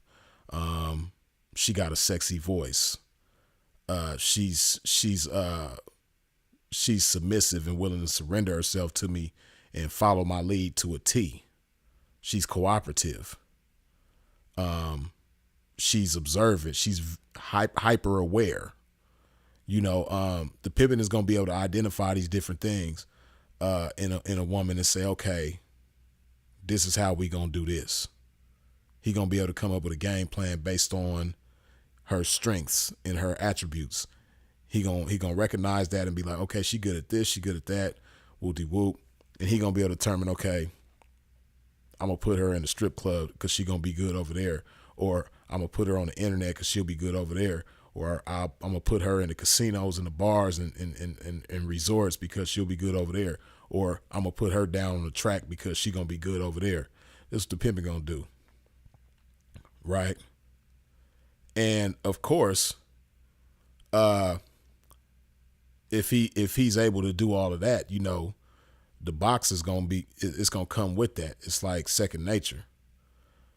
But see, the pimping, we not using the same things to get between a woman's legs, right? And then that's the last thing on a pimpin's mind is get between a woman's legs. You know, like Andrew Tate, y'all, the clip we just watched, he said that one thing that determines a high value man is his ability to say no to the box. But at the same time, towards the beginning of the video, he was saying how a high value man has his pick. or he has options. Okay, but if you have all these options, like what are you, if you're not amplifying the woman and you're not building with the woman, what's your purpose with all these options? If you're going to be exploring these options, what's the purpose? If you're not the pimping and you're not going to put some game in this woman and empower this woman to go touch some money and break on tricks, then you're a square. But if you're a square, what's your objective? Are you looking for a woman to settle down with and build with and be your woman and be your significant other, your wife, girlfriend, or whatever? And if it's not that, then what is it? You know what I mean? Are you going to be exploring these different options to play patty cake with them? Are you going to be exploring these different options to look for somebody to, like, what's the point? The box. So on one hand, he's basically saying that, you know, a high value man has all these options, but at the same time, he has the ability to say no to the box. And that could be the case. You got some guys that are like that have a lot of different options, but they're able to say no to this and no to that. But at the same time that they're saying no to one, they're saying yes to the other. So he might be telling this woman no, but he's immediately going to turn around and tell this woman yes. So you may be able to say no to some, but you're not going to be able to say no to any and all. Guarantee you. The pimping, on the other hand, has the ability to do that, but it makes sense why the pimping does that, because the pimping sees greater value in a woman than just her box. Whereas these quote unquote high value guys that are red pill, that's really the only value they see in a woman is the box. You know, so if you do say no to a woman's box, why are you saying no? What's the point? What's the objective? Like, what's the purpose of you saying no? Is it because you see something greater and you plan on building with this woman, or is it just to seem fly or to like flex your power to be able to say no? What's the point in that? If you ain't got no purpose, then that's childish.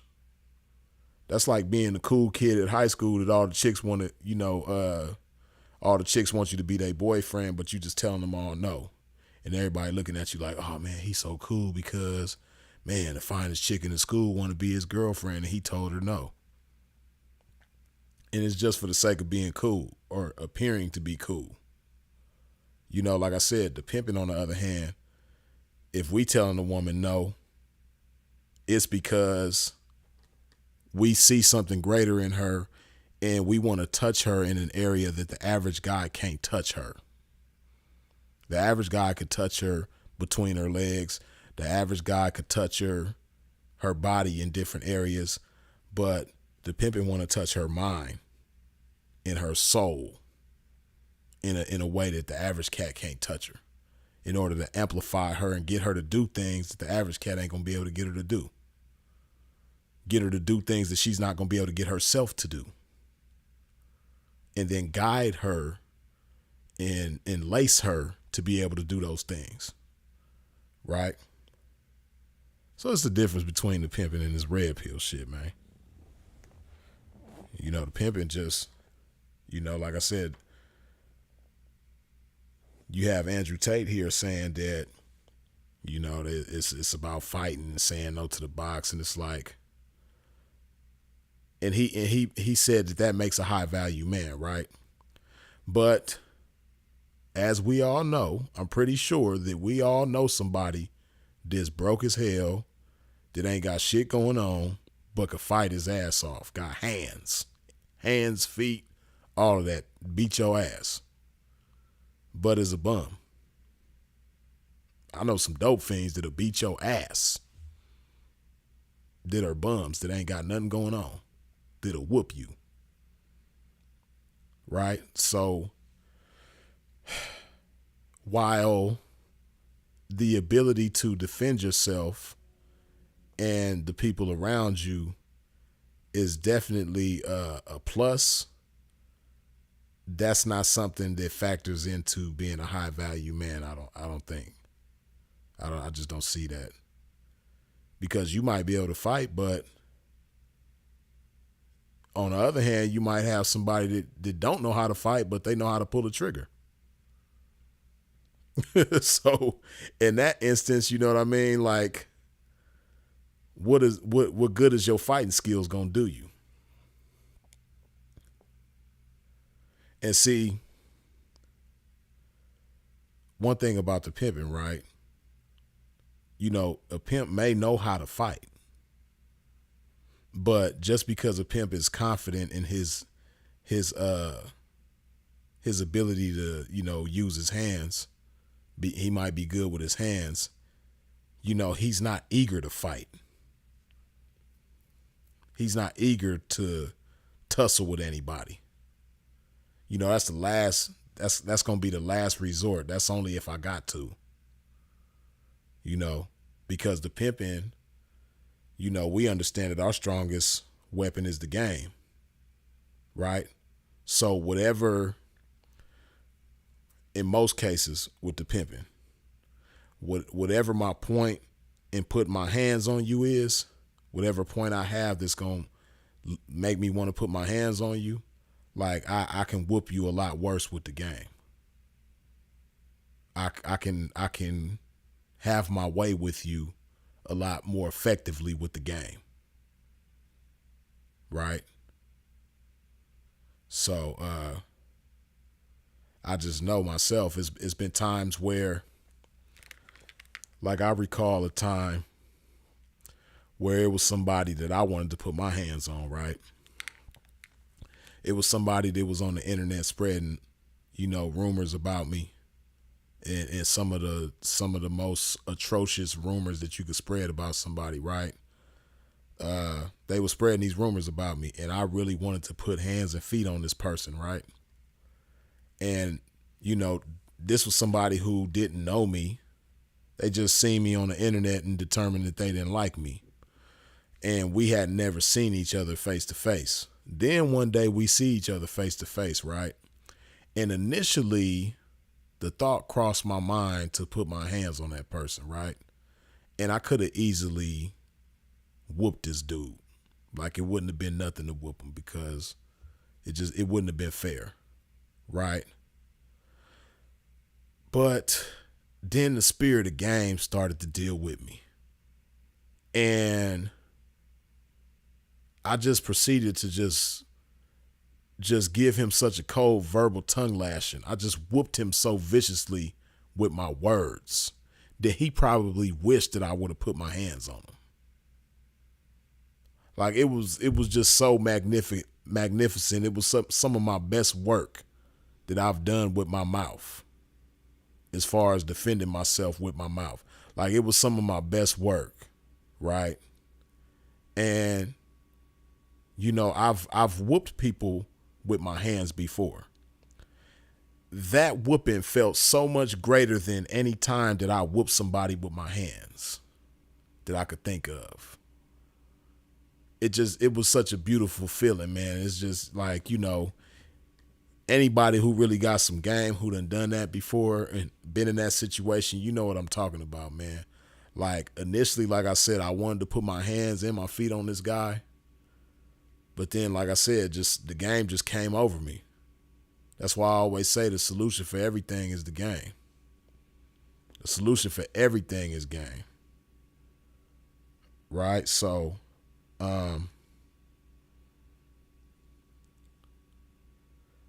like I said, Andrew Tate says that a high value man has to be able to fight.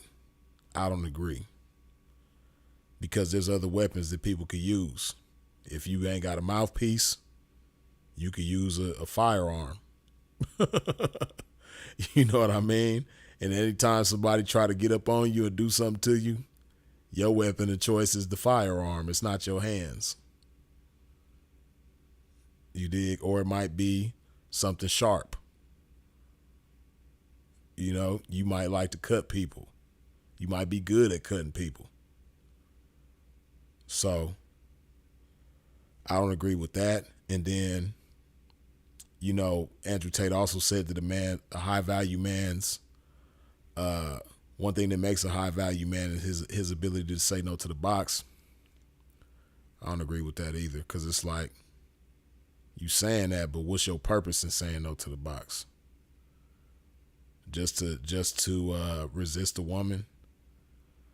And I get it as far as like, you know, not overindulging and not letting her just have it whenever she wanted type of thing, because it is a certain level of control that comes with that. You know, if a woman know that she could overpower you sexually and have her way with you sexually, then a lot of times she gonna play games with you. I get that part. But that's in a situation where, you know, you have a relationship with somebody, right? But these dudes, these red pill guys, you don't ever hear them talking about relationships. They talk about dealing with women, but they don't really talk about relationships and what it takes to have a healthy relationship, what it takes to find the right person for you. You don't really hear them talking about that. They just talking about, you know, GTD, getting the draws, and, you know, different tactics that they use to get the draws. And yeah, that ain't like, if it's all about getting the draws, then what's the point in resisting somebody's box when ultimately that's what you want anyway? So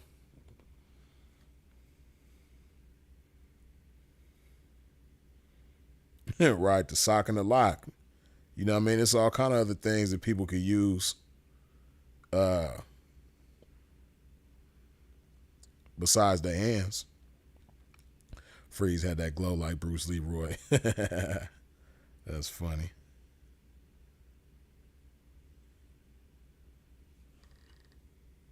Hold on. Brother Bill, good looking with the $2 holla. Glory to God for this game. Long live Philip Brandon Gilmore. Blessings, Freeze. Appreciate you, Bill.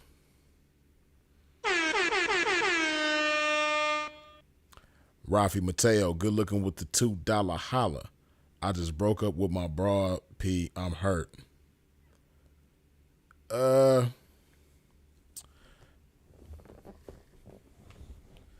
I can imagine how you feel right now, Rafi Mateo.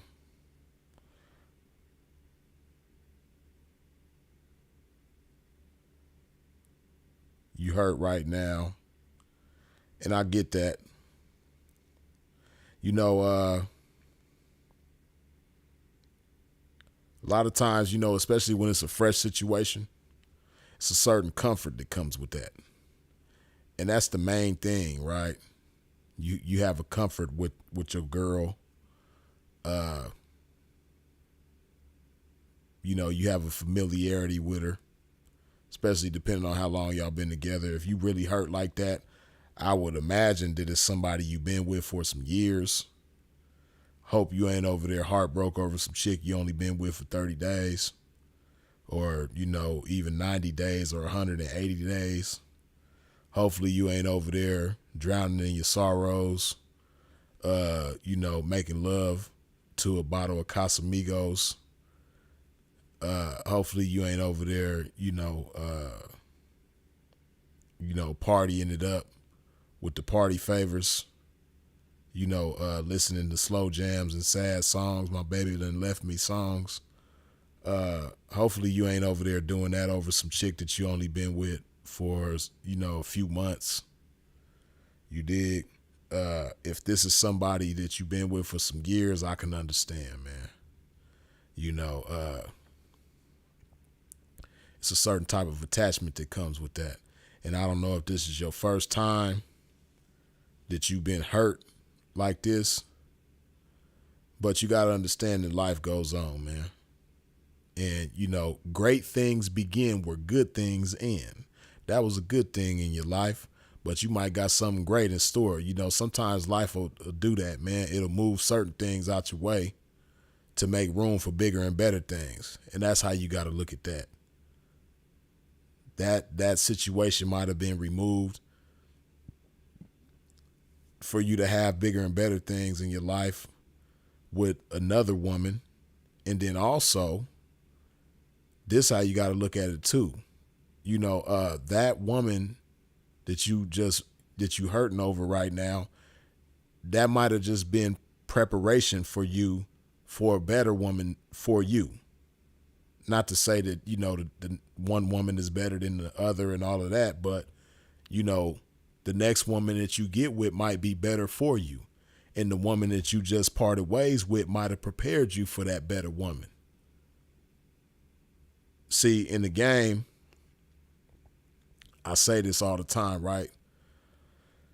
Sometimes you have situations where you got the right pimp for the wrong 304. And then sometimes you have situations where you got the wrong pimp for the right 304. And it's all just preparation for the next, right? There's been times where I was the wrong pimp for the right 304. There's certain 304s that I had early in the game that had tremendous potential, tremendous potential, but my pimping wasn't seasoned enough. It wasn't right yet. It wasn't ready to maximize that potential. It wasn't ready to bring the best out of that young lady or those young ladies, right? But what they did was prepare me for future times where, you know, I had that same type of potential around me, and now I'm the right pimp for the right 304s, right? And then you have situations in the game where you might have the right pimp for the wrong 304. And that right pimp is just preparing that 304 for a better P in her future, right? So on that same token, man, you know, y'all might have been preparing each other for the next, you know, y'all both might have been doing that. You might have been preparing her for the next man that she gonna be with. You know what I mean? She might be preparing you for the next woman that you gonna be with. You know, I don't know nothing about you, so I'm just speaking hypothetically, right? But let's just say that, you know, you got an alcohol problem, and that alcohol problem had a very major impact, a very major negative impact on your relationship with this chick, right? So when you part ways with her, you might say to yourself, you know what, man, I'm done with this alcohol shit, man. I seen how it messed up my relationship. I'm done with the alcohol. So then when you go get with the next chick in the future, you know what I mean? You're going to be that much better because the last situation inspired you to put the alcohol down, and now you're a better man moving forward. So you're going to be better for a better woman. You dig? And it could be the same thing for her. You know, she might have had certain flaws. She might have liked spending too much time with her girls. And you like, hold on now. You know what I mean? I see, you know, it's cool that you know, spend time with your girls, but it's a time and place for everything. You know what I mean? Like, I need my time as your man. And she might not have understood the value that you brought to the table as her man. So now that y'all done parted ways, she might be thinking to herself like, damn, you know what? I have been spending way too much time with my girls, and both of them ain't got no man. So they ain't got no problem spending all day, every day with me because they ain't got no damn man. But I got a man. So, you know, now I done lost my man because of my time, me spending too much time with them. So in the future, the next man I get with, you know, I'm going to have to slow down on spending so much time with my girls. You dig? Life just be like that sometimes. So, like I said, man, great things begin where good things end. And I know it's easier said than done. I know everything that I just said to you ain't just gonna make the pain go away, make the discomfort go away, but it'll put you on the right track towards getting away from it and moving in a direction towards the solution. You dig? So hopefully that works for you, man. Hopefully that helps you. You dig? Joe Blast, good looking with that $5 holla, man. Respect, Freeze. Appreciate you, man.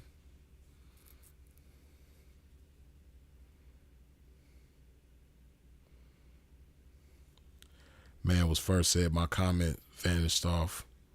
Or my comments vanished with the F.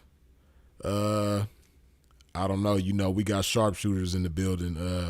Man was first, so you might have said something and, you know, one of the sharpshooters might have struck you down. I didn't see what comment you talking about, but I don't know. Right, like Tyler say, what's to come is better than what's been. You dig? In the words of Sinful to P.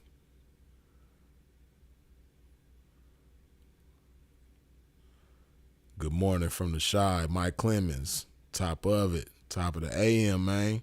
Yeah, we up early in the morning with this good game, chopping it up. Chopping it and popping it, you dig? Me hydrate my game one more again. With some of this good old love juice, this H to the Izzo. Put some love in my body.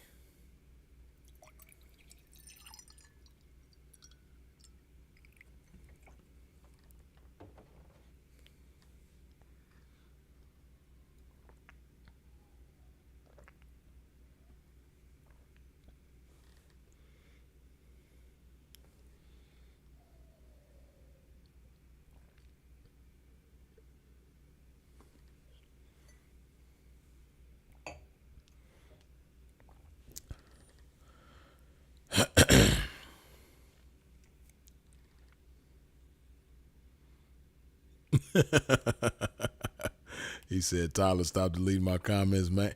Hey, man, you got to, you know, you got to understand it. And then, you know, sometimes just because somebody removes your comment doesn't mean that's what I wanted them to do. But at the same time, you know, my mods in here, man, they all been here for a long time. I don't really got no new mods, man. Like how they say no new friends. I ain't really got no new mods. And it's some people who I probably should make mods who've been here for a long time that I haven't yet. I got to keep that in mind. But all my mods been here, man. Ain't nobody really new. All my mods been here probably for years at this point, right? So they know me pretty well when it comes to this YouTube channel, right? So they know what I probably would take upon myself to remove and what I probably would allow to stand. They not perfect though, but they pretty good about it. They'll let certain things slide because they know I let certain things slide. Then, you know, if they feel like it, they got the power to snipe you down. It is what it is. Don't take it personal, man. It's all right. You still in here, you know. They didn't like put you on timeout or nothing, but you still here though, man. You dig? And from what I see, you ain't being disrespectful. So it's all good, man. You know, it's cool, man. We chilling up in here. It's good vibes, good energy, man. We blessed. Everybody that is in here right now is blessed, man. If you could hear my voice, and you could see this screen, and you can see these comments, and you can interact with people, man, you are blessed. Even if you on McDonald's Wi-Fi right now, man, you're blessed. Even if you on the Starbucks it's 5 o'clock. You know, Starbucks cut their Wi-Fi off when they close, man, but then they turn the Wi-Fi back on when they open up again, man. So if you at Starbucks right now and you got you some a frappuccino or a cappuccino or a refresher, you know what I mean, something like that, man, and you using their Wi-Fi, hey man, it's all good, man. You know, I done use their Wi-Fi at times when it was rough. You dig? You still blessed, man. Even if you might not have your liberty in society, as Sinful to P would say, man. You know, some of y'all might be watching from behind the wall. You blessed. As long as you got a heartbeat, man, you're blessed. You dig? You got the activity of your limbs and the consciousness of your mind. You're blessed. You dig? But But yeah, I'm gonna go ahead and wrap this thing on up, man.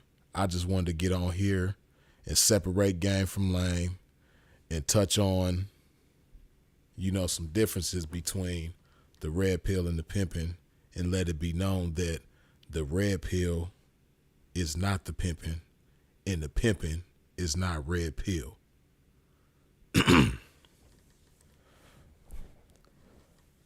See. But yeah, man, man was first. If you're new to the channel, welcome. I appreciate you for joining us. Hopefully you don't be a stranger at this point and you come back for more. And yeah, we're going to go ahead and wrap this thing on up, man. As always, I appreciate y'all for tuning in and tapping in with a pimp. I appreciate you for all of your comments, your jokes, your good input, your feedback, all that good stuff. I appreciate you for sharing this video. I appreciate you for subscribing and hitting the bell when you subscribe. I appreciate all the super chats, the cash apps, the PayPals. I appreciate your support in every which way that you comes with it, man. Y'all already know who it is and what it is. Freeze is it. If you out moving around in traffic, please do so in a safe fashion. And of course, as always, long live Sinful to P. We out.